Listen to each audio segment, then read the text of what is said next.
Hello and welcome into the Section 109 podcast. Here from Studio Breezy, I'm joined by Matthew, Sir Mix-a-Lot, Bobble Juan, and we are live on YouTube, kind of live. We also have video on Spotify now, by the way. I didn't know that was a thing until I discovered over the weekend. So you can watch us there too.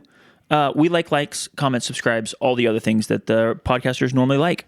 Matthew, we're here today to talk through a game that you now didn't witness in person. We've switched places. It was me for the Atlanta game. Now it's you for the Knoxville game.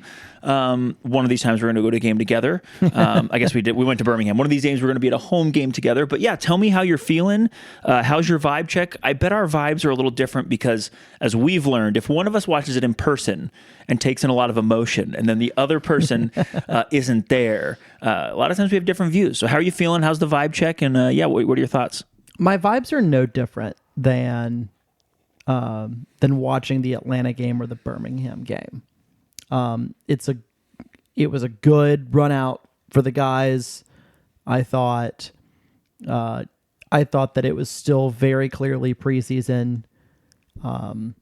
You see a lot of like, miscommunication. The timing's not quite there, especially in the attacking third. None of that's surprising. That's just kind of how life be right now. That's how it works sometimes. Yeah. You're playing, oftentimes you're playing 20, 24, 25 players, a few trialists in there. That's just how it is sometimes. Earthquake just happened for all people watching. If you've got, Keegan has played in every preseason game. Marcus has played in every preseason game at your 9 positions. We're still waiting on the first appearance, and I assume the arrival of the Danish striker, Peter Plowman. What did you say his first name was? Peter. I thought you said Peter. Peter. I don't know what you said, but I was confused. Plowman. You're still waiting on his arrival. We've gone with... I think Minjay's been the starter on the left each of the 3 games. Jesus has been the second half sub. You've got this is the second game in a row now that Jalen James has missed with an injury that's going to continue for a little while. So Amzian's been moved into the starting lineup there. And look, he looked good both of those games. This is it is preseason, but something we talked about is like he's a guy coming out of the league that has league experience, that played on a good team. He's also got a lot of room to grow. He's 20, so potentially he could really level up age development curve wise. And while it's just 2 games, he had 2 goals against Birmingham, and he was dangerous in this one. He has the assist in this one.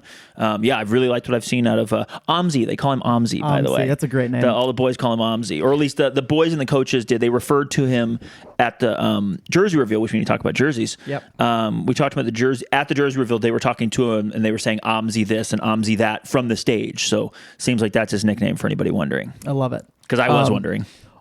At the 8/10 positions, you've now seen Callum Watson, Alex McGrath, Robert Screen, Darwin Ortiz, Daniel Mangarov all play and all start at different times. Minutes in there. McGrath hasn't started yet.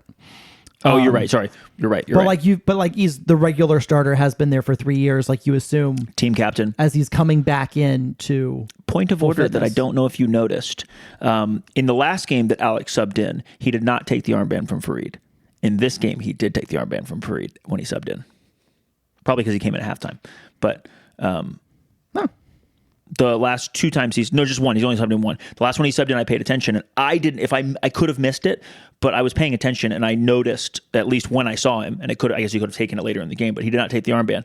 Captains work differently. Not all of them take the armband if they don't start or whatever else. But it's preseason. But I noticed he went and took the armband. Well, I don't know if he took it. I didn't see the exchange happen, so maybe Farid went and gave it to him. It doesn't matter. I just thought it was interesting that Alex had the armband back on after subbing in. Yeah, it's preseason. Who knows?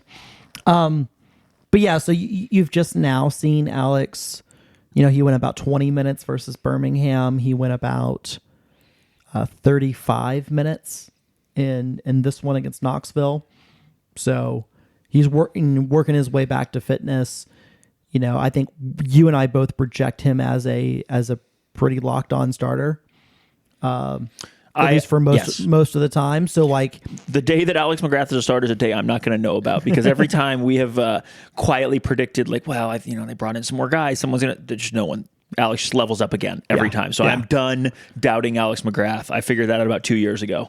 Alex is just going to start until he retires, I think. Yeah. So, there's a lot of still, I guess, moving pieces in that midfield and a lot of different combinations. So it's not surprising that in your kind of 4 or your 5-player attacking band with your 2 central midfielders, your 3 forwards, like it's not that surprising that, as guys are still getting used to playing with one another, learning each other's tendencies, learning each other's preferred movements, learning the game model and how to be a part of that game model.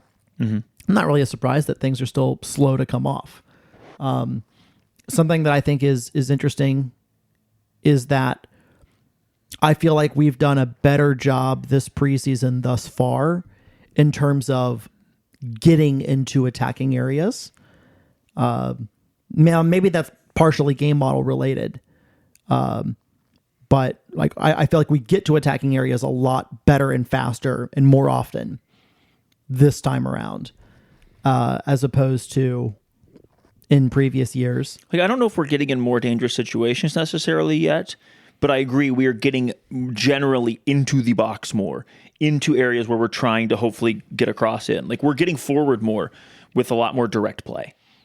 Yeah. And like, when I say I don't know if we're going to do it, because like sometimes it's the last final pass that's missing to make it a super dangerous play. Oftentimes, I felt like in this Knoxville game when I watched it on YouTube on Sunday, I felt like we were watch live. We were 2 passes away. Mm-hmm. Like if like a ball arrived to a player, and that player, maybe it's a preseason touch, maybe it's just making the wrong decision with where the ball goes next, or not understanding who might be where to give you a better option to play into. I felt like there was a lot of that. In terms of the game itself, pretty classic preseason, kind of boring. Wasn't a lot of chances. There's the one fun cutback that I'd forgotten about for Keegan in the box, where he hits it right up. The goalkeeper makes a good save. He's in the right spot, but kind of hits it from close range. That was a really nice chance that felt like a good... it's a good moment. I'd like to see more of those. But we've seen a few of those. We saw the Amzi on tap-in wasn't too dissimilar from the position where that ball gets hit. So like it wasn't there was zero. It was just 1 to 2 passes away from big chances. Yeah. And also that keeper's pretty good. Yeah, Sean Lewis is a really good keeper for Knoxville. I think he's taken a Golden Glove for USL 1 a couple of times now. Maybe he's a really good keeper. He's been there since the beginning. Knoxville's got a new permanent coach this year, so like their model for what they're trying to do is shifted a little bit. It was really hard to tell what they're trying to do at this point in time. That was their first preseason game. They went 2-11s, and I think it's worth noting that, and why I don't care about preseason results. Game finished 1-1. I don't give a shit. You've got a team that let's go to this. Beginning of the second half, I thought we were second best for a while. Knoxville gets their penalty in there. I don't know if that's a trip or not. I don't really care. But they clearly came out a little bit gangbusters, and we were a little bit flat. It's not like crazy surprising necessarily. Like, you've got a team that is playing their first preseason game. The second group gets their first opportunity to play, and you've already played 45 minutes. Mm-hmm. So like, they're fresh. They're raring to go. Like, they're on the road. It's a new, all of those things. And, we're in a stage where we're building fitness. We're trying to go beyond 45, 60 minutes. Fareed went 90 in this game. A bunch of guys went, varying 55 to about 75. Didn't Chris say in his post game about like Fareed going? Yeah, I don't think that was really the plan. Yeah, it sounds like they weren't because there were some injuries towards the end of that game. It sounds like they had to make some subs. He didn't go into too many specifics, but it just sounded like their minutes planned for some guys got blown up. Yeah. And I don't know. Which, by the way, I haven't decided. You might also just see Chris's post-game interview posted here, so we got permission to post those. So, yeah, it was a tough game. They were well organized. I know it's their first preseason game. They had a good structure, a good plan, and made it very difficult for us. I don't feel we were quite on our game to start with. Sometimes that's us. Sometimes that's the other team stifling it. It was good to get some adversity now. I felt we had more adversity in that game than the previous two. Just some of the difficulties with how we wanted to build, how we wanted to press, some of the solutions and ideas that they had. So that was good, and that's something we spoke about. It's always great to win preseason games, but getting tested is important. So to have that was huge. I felt we made some good changes. The players on the field made some good adjustments. The substitutes came in and impacted the game, which is what you want. The style of pressing, we tweaked it and adjusted, and we didn't always get it right, but it was there. So those are positives. But it's great. I mean, in terms of things to work on, there's plenty. In terms of things that went well, there's plenty. So that's a win-win, I would say, in preseason. Yeah. So all in all, I thought the opponent was good. Chris mentions in that interview that their Knoxville caused some problems in a way that Birmingham and Atlanta didn't, in terms of how they were trying to play and how they were trying to slow us down. Remember, Knoxville will have had now at least one game of tape on us, the Atlanta game, which was publicly available on YouTube. So they'd have a general idea if they wanted to. They could probably also go back to the end of last season if they wanted to scout those last two games when Chris was the interim. But all in all, it's a preseason game, and you want to get some minutes in the legs. You want to get some more familiarity. You want to see a different type of opponent, and Knoxville, especially that second half group, is no surprise. They're a physical team. They play hard. It's very League One. If you are able to score them out of trouble and really get a big break on, they are going to foul you. That's League One. There's not a lot of soccer to be played there. And if you want to play, you are going to get kicked. And, that happened a little bit. And that's part of it. Someone's going to come along in our league season and try to shut us down doing stuff like that too. That's part of it. So I think, we've really played 3 good solid games to prepare us for the regular season. We'll go into this college game against UNC, who's a very good program. College soccer is not remotely pro soccer. It's not the same sport. And that will be an adjustment. I think that'll be a really good test for us. Are we going to make them hold to, pro sub rules even for friendlies? I don't know. I'm going to guess they can go in and out though. A little bit like they do in their college season. Mm-hmm. And I don't care. That's fine. If we go to that game and UNC beats us playing bruiser ball 2-0, but they're just running guys in and out, I don't care. It's preseason. It's designed to teach us something about the team we don't know. It's designed to give us some problems for us to focus on and get better at, expose some stuff. And here's another thing. We were playing against Atlanta United, definitely very up for it, right? Yeah. Correctly. Yeah. Against Birmingham, I would argue we were pretty up for it. We had some, we got challenged in that game, but we were pretty up for it. Against Knoxville, it's harder to get up for it. I didn't see a lack of intensity or a lack of effort, but Knoxville was for sure really up to play us. They've probably been in preseason for a couple weeks and they were raring to get going. That's their first opportunity. And, if you need to go off mic for a second. I got to answer this. Turn your mic off. Crazy boy. So it wouldn't be a surprise if Knoxville was more up for it than we are. And that's a challenge for us. I think that every single time we take the field, we have to bring intensity. We have to bring maximum effort and maximum focus. And it's so easy to get up for a game against an Atlanta United. It's so easy to get up for a game like Birmingham, even though it's at their training facility, because Birmingham's a championship team. And, you know, every player playing for Chattanooga FC, outside of maybe someone like Eldon, who's, you know, very much coming down in his career and has played at all the places before, everyone wants to play a USL Championship. Everyone wants to play in MLS. Everyone wants to prove that they belong at those levels. It's a lot harder, especially now that you've done it. It's a lot harder to play or to get up for Knoxville in the same way. Because it's just another Division III team. We're going to face a lot of them this season.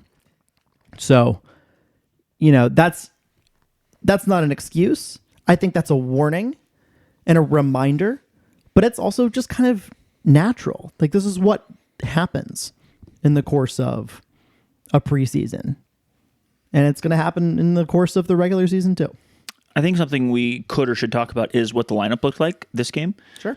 We talked about a piece of it, but Nick gets his second straight game at the 6.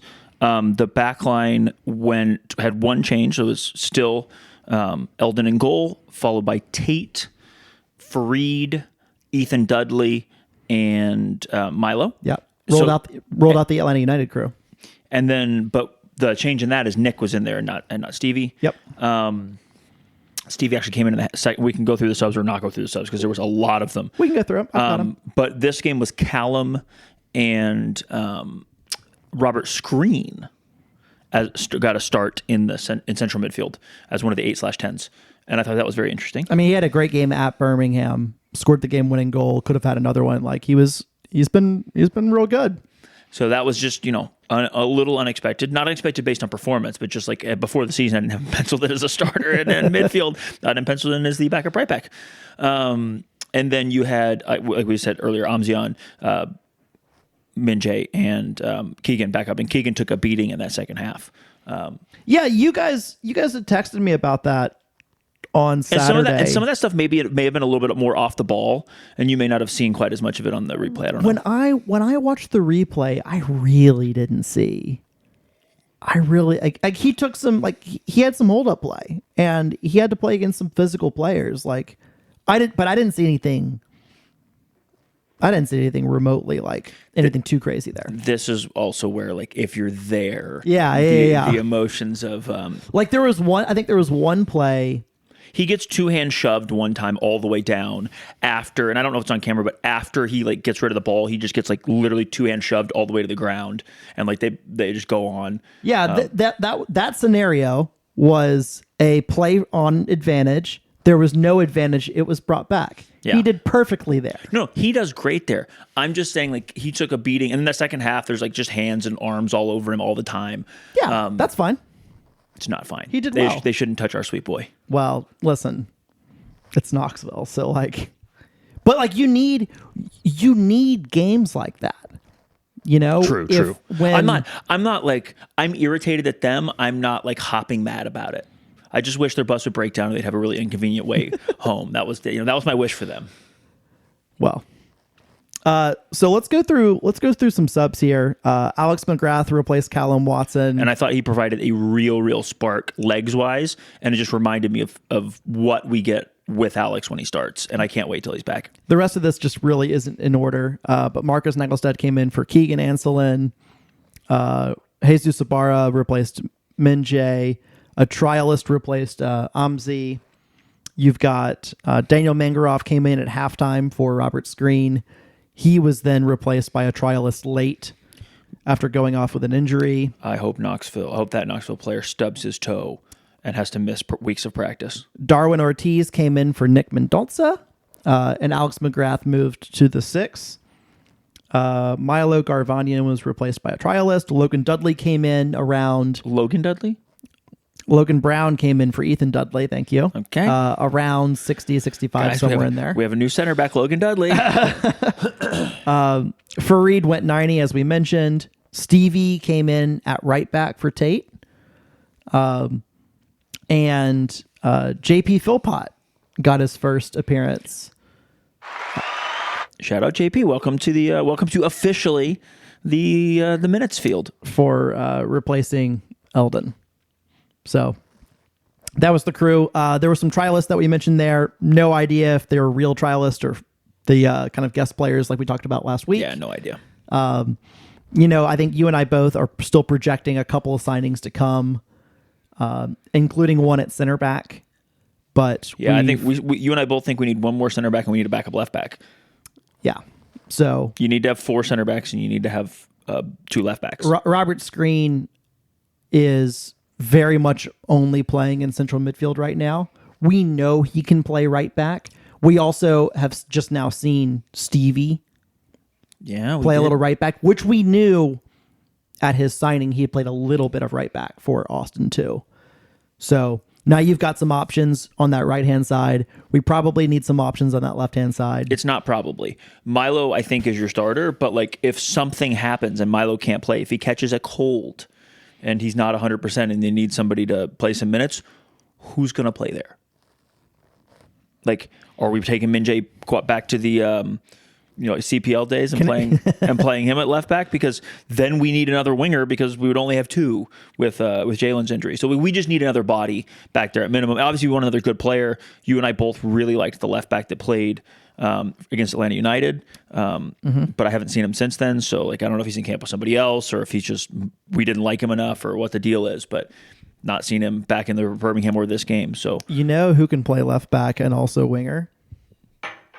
Your mom. I was going to say Jesus Baptiste personally. Oh, buddy, don't get me excited or started. We're gonna absolutely derail the podcast here. Yeah. We'll stay focused. I'm just going to speak that into existence once. Man, so the result doesn't really matter. In fact, it was really funny. Like I think yesterday I had scheduled, or I don't know, I saw the reel yesterday of you saying preseason results don't matter from the Birmingham game, and it's true. And I just wasn't. It's true against Atlanta. It's true against Birmingham. It's true against Knoxville. It'll be true against UNC. It'll be true against Tennessee Tempo. What matters? The only thing that matters is the first week of the season, March 8 at Inter Miami 2. Yep. So I have also never been less worried about CFC. Like when the penalty happened, I was like, ah. And then I watched and I was like, well, who cares? Not that I wanted it to go in, but I was in my zen. I was on the beach. I was like, it's fine. I literally was on the beach and it ruled. Yeah, you're a bad guy. Yeah. Well, what else do we want to cover for that game before we move on to jerseys? Do you want to talk about Keegan's goal? Yeah, let's talk about Keegan's goal. What did I text you? Because there's a play here where I think it's Mangaroff gets. Oh, I know what it is. So Knoxville has a goal kick, and if I remember correctly, this is the play where Logan Brown splits the left center back and the left back for Tate, and Tate just can't quite get there in time, and it goes out for a goal kick. Knoxville plays short, and they build up. We're not really pressing at all, so they build up to midfield pretty easily. They are advancing forward, and Daniel Mangaroff comes back into the play from behind and is able to just poke the ball away. He pokes it right to Alex McGrath, who, and we've seen this happen a little bit under Chris. McGrath has a really good way of just immediately finding the long diagonal where the space is. It's often to Jesus. It's a big ball to Jesus on the left-hand side. And Jesus does this thing where he has the sense of, do I drive? Do I hold up? Can I imbalance you with the dribble a little bit? Like, can I penetrate with the pass here? No. Okay, I'm gonna go inside with the pass. And he goes inside to Alex McGrath after holding up the play a little bit. And McGrath, big ball, and then he follows with a run. So he's coming in from behind. Jesus drops it to McGrath in the middle of the field. McGrath plays a penetrating ball to Amzi, who's come inside.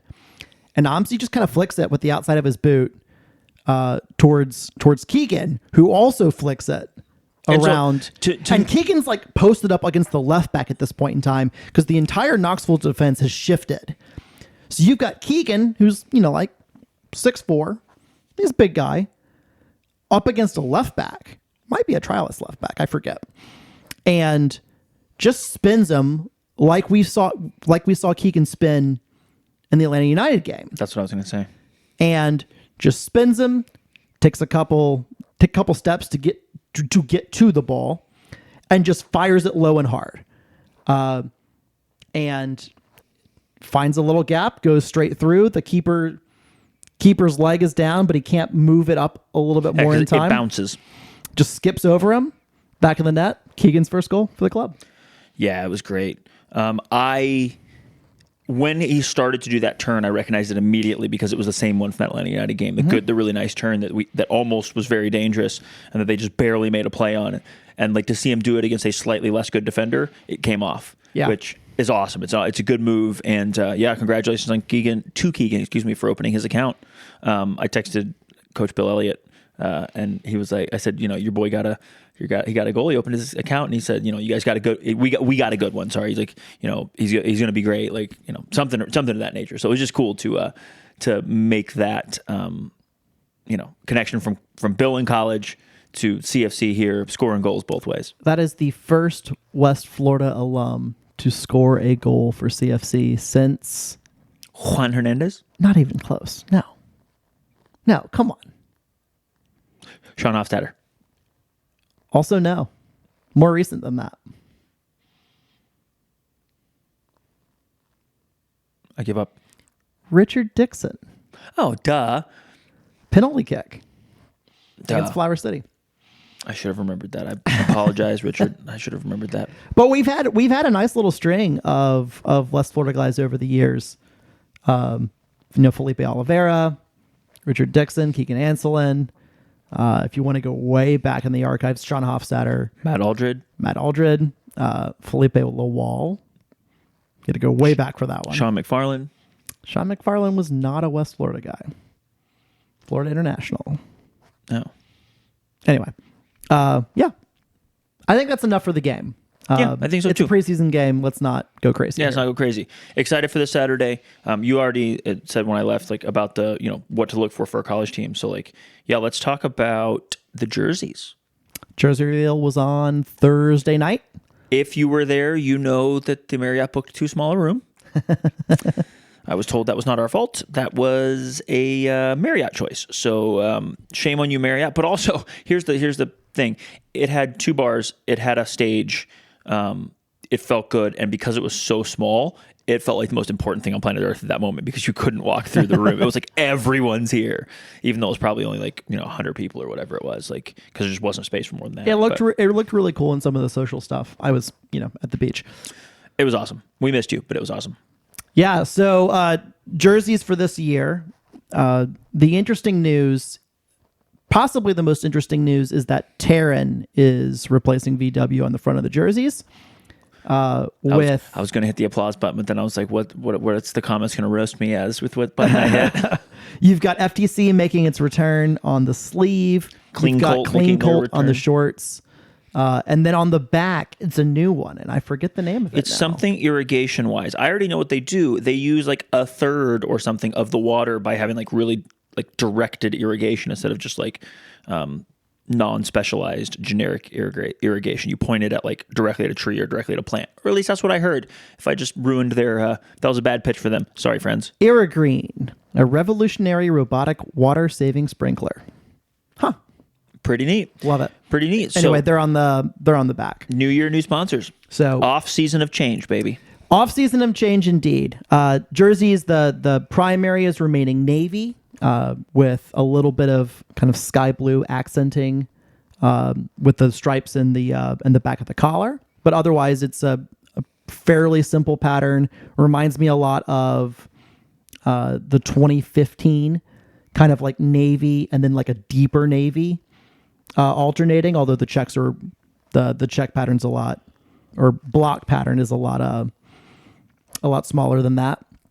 The the white and sky. That was the crowd favorite, by the way, for the non-goalkeepers. That was the crowd favorite. The white and sky has an interesting pattern on it on the front. If you turn that jersey around to the back, though, it's actually all sky, which I'm sure our folks doing the team laundry will appreciate a little bit more. And then you've got the two goalkeeper jerseys. One of them is lime green with a little bit of kind of subtle design. I didn't notice. You said that it had a little bit of pattern, but I didn't notice the pattern. I'm not saying it wasn't there. It's very subtle. You gotta try harder. And then the probably the wildest, I wouldn't say most controversial because I know you don't like it, but everyone else seems to. I am the only one who doesn't like it.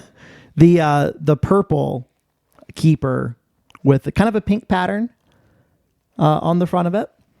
I think there's an explainer somewhere.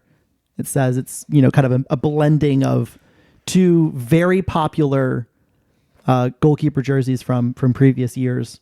Remember the Greco Hartley like pink and then the Greco Hartley purple jerseys. Those put together. So I don't like that they read some like they do every jersey thing does this, but like they read some like marketing speak. Yeah, I hate it. I'm so tired of jersey explainers. The only way you do a jersey explainer is if your jersey's if your jersey has like a map in the background. In my opinion, you should do it right. Talk about the map and like what it is so people know that it's not just a generic pattern. But like, man, I don't know. I get annoyed at everyone, not just us, that does like explainers on why. It's probably not made for me. It's not made for you. But I do like the jerseys overall. I am the only one who doesn't like the purple one, literally. You're wrong about that, by the way. I probably will be. I have many times picked a jersey that I didn't like that much, and by the end of the season, I liked it. I also did say at the jersey reveal to a couple people, like, if we are really good at home in that goalkeeper kit, like, I'll just like it more. That's how this works. But like my first impressions are the away is my favorite. I love it. I like it a lot. I like the green goalkeeper jersey a lot. I like the home. It's good. It's just decent. And that's not a shot. It's just like solid. And then like, I just don't like the purple goalkeeper, but it's got a wild pattern and I wasn't super into it, but I'll probably get into it by the end of the season. Let's be real. You're going to end up buying a I purple probably will. goalkeeper I probably jersey will. by Also, the end of the if Eldon does Eldon things in that jersey or whatever, like I might buy things. I might buy it rather. Yeah. That's how this works. I'll probably buy the white jersey at some point. I don't know. I did not buy a jersey last year of any of the jerseys. Who knows? I might not buy one this year. We'll see. The green one might be the one I buy because I don't have a green CFC jersey. We only did the one in the past, like the Volkswagen green, the 2017 goalkeeper. Yeah, I think that's right. The one that Bill Hammontree always wears. We have a couple of those from even more previous days, but not like that line. Like that's a. And so it's been a while for that line. I could see myself buying that just for that color too. And I like that one. It's really clean and simple, like which Adidas is really good at. And that's what I don't always like Adidas, but like that particular like clean Adidas look I like. And I need to pay attention to the pattern apparently. Yeah, you do. Well, do we have anything else? Is there anything else going on? I don't think so. So things to look for the next couple of weeks is like, to get real nerdy, do we make a signing? And if we don't, like, I don't know. Like we have two more roster spots, you and I believe, and so it's like when do they aim to make those signings? Sebastian told us they wanted to have like as much of the team done as early as possible. It's why we have so much of the team done. So that was obviously a feature, not a bug. So like, do they wait on these last two because they have so much of the team together? Do they really try to get them in? Like I don't know. And also, does Peter arrive? Like that's a big one. Yeah, because D2 National Player of the Year. We think he's a starter or competing for a starting spot. So like, when does he get here? And how do we get him integrated? Because the regular season is like 3 weeks away. Yeah, if you're listening to this the week of the 17th of February. Also, happy birthday, Mom. Today's my mom's birthday. Aw. You've got the UNC friendly on Saturday, then the season ticket holders only match against Tennessee Tempo on Friday night. Are you back for that? February 28th. That's Ella's birthday. I will be there for that. That game was originally marked as a to be announced time wise. That game will kick off at 7:30 Cool. for that Friday night. And then it's regular season time. We'll open on the road at Inter Miami 2 on Saturday, March the 8th. Are you going to Inter Miami? No. I am going everywhere else in the eastern part of the United States that week, but I'm not going to Miami. I don't think I'm going either. It could be. I need to look at tickets, and if I find a super cheap flight, I might try to go down. But I did Miami last year. We do Miami twice this year away, I believe. We only have them once. Only once. You sure? Mm-hmm. Okay. Well, I don't think. Anyway. Remember the legendary Medi goal in April of last year, and then we went and got shellacked in August. Oh, so we have them twice at home this year. Correct. Gotcha. Well, I don't think I'm making Miami, but I will. I think Atlanta or Huntsville are first away. Huntsville is our first home game on March 15th. And then Atlanta follows that one, right?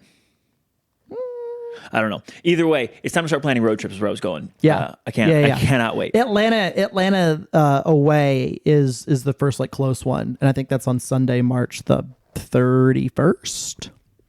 Yeah, sounds right. Well, friends, thank you for listening. Thank you for watching. We will be back, I would imagine, to cover the UNC game. You're here this weekend, right? I will be at the UNC game, yes. Okay, so Matt and I are going to watch the UNC game together, and we will be back to review it, hopefully, next week. See you guys later. Peace.